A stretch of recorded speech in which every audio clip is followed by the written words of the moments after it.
delighted to say we're joined by Chris Hoy. Chris, hello. Hello, how are you doing? Yeah, really well. And it's really great to have you on the programme because let's face it, a lot of people know you as an Olympian, but you are also mad keen on your motorsports as well. And this episode is all about people finding out about track experiences and track days. And you've done quite a few in your time, haven't you? Yeah, I guess my first was, I think it was 2008. It was just after the Beijing Olympics, and I got invited to Bedford, and I did the Palmer Sport experience down there. And at the end of that, I just thought, wow, this, I had such a great day, and I wanted to try and do more of it. So I spoke to Jonathan Palmer, and he said, look, the best thing you can do is get yourself a small, light track car. It's not going to cost too much, and it's not going to wear out the brakes and the tires and all that. It's low running costs. So I got myself a Caterham, and I started doing track days. And my local track is Alton Park. So at the end of each cycling season, I would go down and do maybe half a dozen track days every year, and it kind of spiraled from there. So take me back to the first time you did a track day. What was it that you found exhilarating, and why was the bug so deeply planted within you?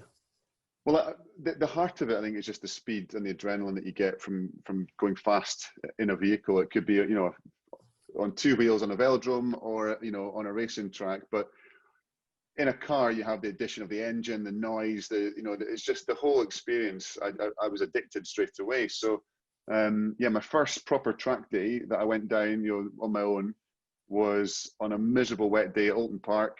I drove down about half an hour from my house in the Caterham with the roof on, got down there, signed on, sat in this, in the Alton Park cafe waiting for the briefing. And I was really nervous because, everybody else I thought knew everything and I knew nothing. And I didn't want to get in anyone's way. I didn't want to have a crash. I didn't want to do anything stupid. But luckily, there were, some of the local instructors were there, and they said, look, we'll pop in with you and, show you around. But it was quite nerve-wracking at first. But, you soon realize everybody's friendly. As long as you stick to the rules, as long as you're aware of the other cars around you, and you're looking in your mirrors, and you stick to the, following the flags, then it's actually not too daunting at all. All instructors to me seem to be slightly crazy. Is that the experience you've had? Well, I've met loads of instructors, and a lot of the guys are obviously professional drivers as well. So they'll be, that's their kind of their day job, if you like. And you have to be a little bit unhinged to sit in a car next. I mean, it's one thing being a passenger with a pro driver. I love getting passenger laps with pro drivers because you know that they know what they're doing. And, I never actually get scared or nervous in a car with a pro driver. But I have been in the passenger seat with a few mates who are sort of equally inept compared to me, or probably even worse than me behind the wheel. And that is genuinely terrifying. And the thought of being behind the, in the passenger seat when someone behind the wheel doesn't really know what they're doing, is a scary thought. But my old teammate, Charlie Robertson, who I raced with in the European Le Mans Series back in 2015, he was doing a bit of instructing, and he only did it for about 2 or 3 months, and he was at Brands, and he was in an M3, and they came up to Paddock Hill Bend, first corner, and he said, okay, brake. And the guy just kept foot flat to the floor. And he said, brake, brake. And it wasn't a dual control car. And they went straight off into the gravel, almost hit the wall. And once the gravel and the dust all settled, he said, what were you doing? I told you to brake. Did you not hear me? And he said, on Gran Turismo on the PlayStation, I can go through here flat. And Wow. Charlie took his helmet off, walked out the car, walked off, said, right, that's it. I'm not doing this anymore.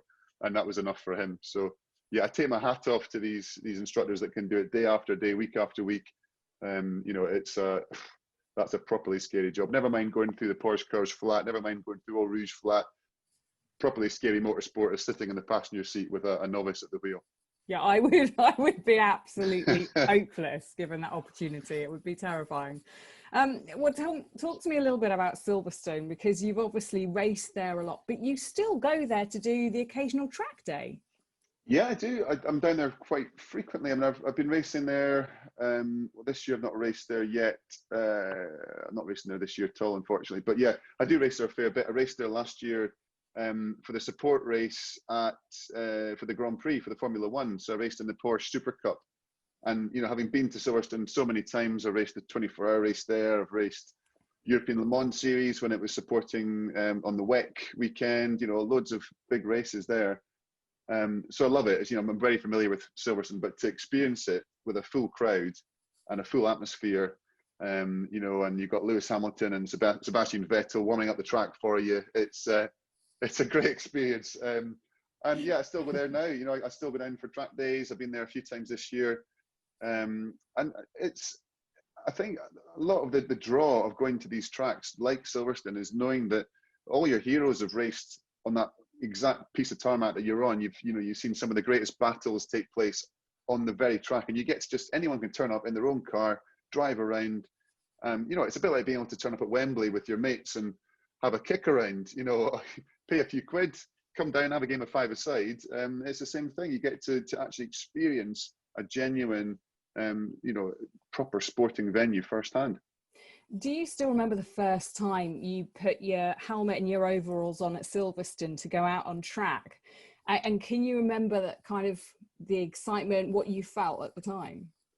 Yeah, I was quite terrified. It was a radical race weekend, and I was going from the SR1 car, which is the kind of entry-level car, into the SR3, which is their kind of step up. And I hadn't driven the SR3 before. I hadn't driven at Silverstone before.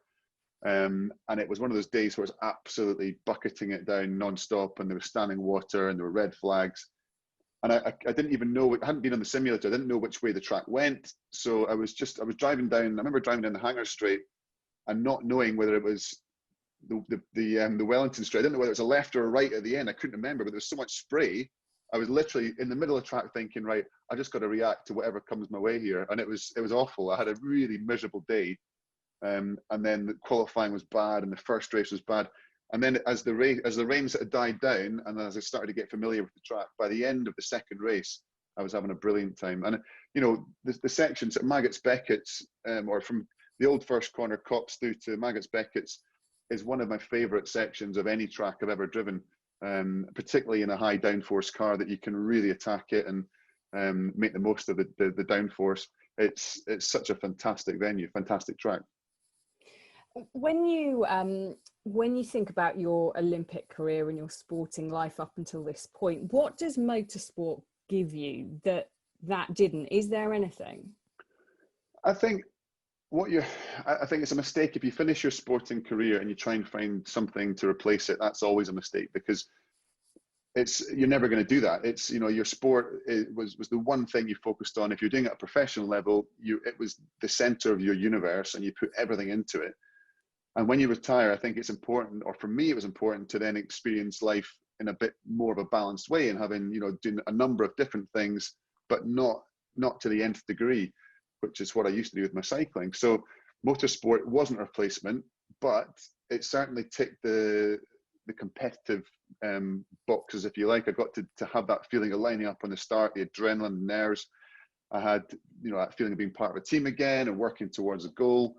And of course, the excitement and the speed and the danger that came with it too. So it was, I guess it just allowed me to continue having this escapism, this fun, this competition, which I thought had that part of my life was over.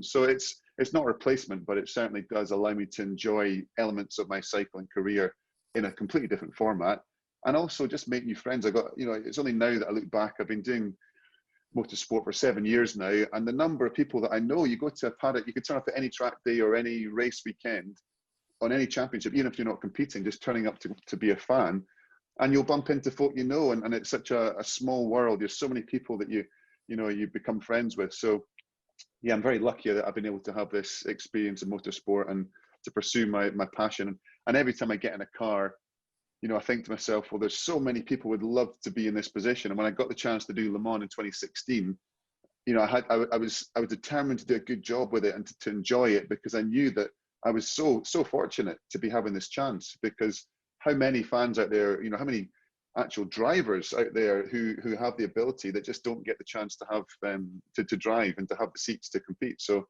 yeah, I was very, very fortunate, and I tried to make the most of it. And just take me back to doing your ARDS license, because in order to try and become a racing driver, you have to do a license. So what was that experience like? It was, well, it was being filmed, so I was making a documentary about my sort of transition into motorsport. No So I pressure. had a film crew, yeah, I had a film crew there, and it was at Alton Park, and it's in the kind of control tower, top floor. So you've got this beautiful view down across the first straight down towards Lodge, first corner, and yeah, there was I think about 8 or 9 of us in there, sitting there like doing a little exam, and it just brought back memories of being back at university again, back at school, you know, having an exam, and an element of nerves, because you know that you know the answers, you know you've done your homework, you know that you know, it shouldn't be too much of an issue, but you're also thinking, I just want to knock this out the park first time, you know, get on with it, sit the practical part of it, get my license in my hand, because I haven't got time to go and do the whole process of doing it all again. So there was a little bit of nervousness, I would say, but you're all in it together, and everybody's friendly. It's not an intimidating thing to do, really. It's just the pressure you put on yourself because you want to crack on and get that little license in your wallet. And when it comes to having that license in your wallet and what it means to you, what is there an end goal for you when it comes to motor racing? Well, there was back then. So I guess at that point I was just focused on that first season of racing. So I had to get a license before I could compete in the SR1 Cup, which was this new novice race series, which I'd been invited. I had the guest driver seat, so I had this car waiting for me. So I kind of felt obliged to get this license, get the test done and crack on with it.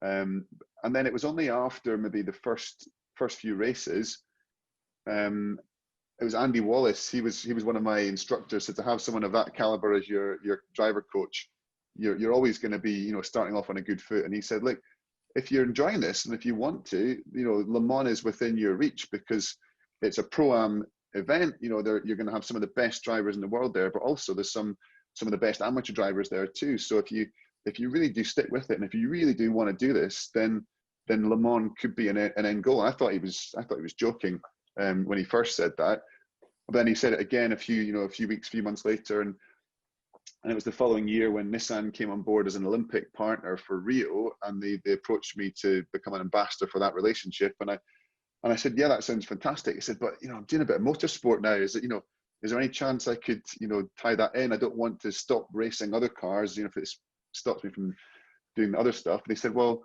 we'll get you in a car and see what you're like, and then, you know, we'll get back to you. So I did a test at Silverstone with Jan Mardenborough, just on the national circuit in a GT4 Nissan, a 350Z.